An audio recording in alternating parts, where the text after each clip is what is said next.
High, আজকে চলে এসেছি বড় মার ভিডিও নিয়ে। আরে না না, এটা আগের ভিডিও নয়।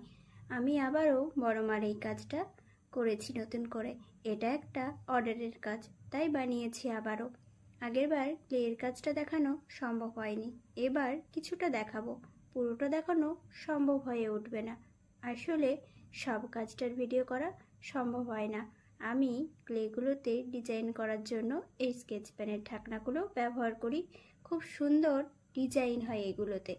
এই ক্লে দিয়ে বড় মার মুখটা আনাটা কতটা যে টাফ তোমরা হয়তো বুঝতে পারবে না।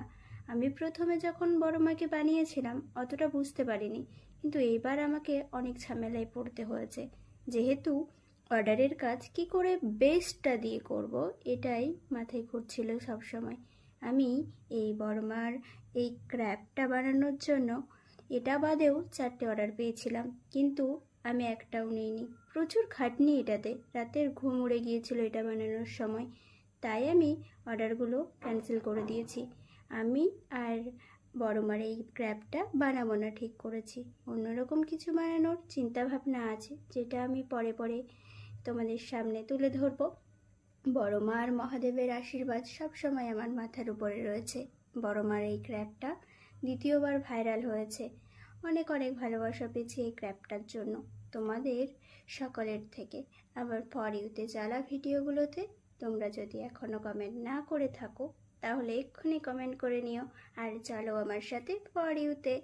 বড় মার এই মুকুটের কালারটা আমি বানিয়েছি অনেকটা সাদা অ্যাক্রিলিক কালারের সাথে একটু কালো অ্যাক্রিলিক কালার মিশিয়ে, আর একটু সিলভার কালার অ্যাড করে নিয়েছি তারপরে। আর হলুদ কালারটাতে আমি গোল্ডেন কালার অ্যাড করেছি।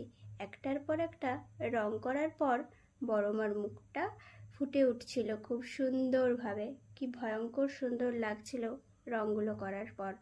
আমাদের এখানে যে বড় মার মূর্তিটা আছে সেটা আমি বানানোর চেষ্টা করব একবার। জানি না কতটা কি করতে পারবো, কিন্তু চেষ্টা আমি করব।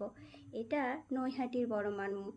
আমার বানানো আগের বড় মা আর এখনের বড় মার দুটো মুখ আলাদা আলাদা হয়েছে, কারণ একই রকম বানানো কখনোই সম্ভব নয়। ক্র্যাবটাতে রং করার পর বার্নিশ করে নেব। তোমাদের কেমন লাগলো কাজটা অবশ্যই তোমরা কমেন্টের মাধ্যমে আমাকে জানিয়ে যেও। আজকের মতো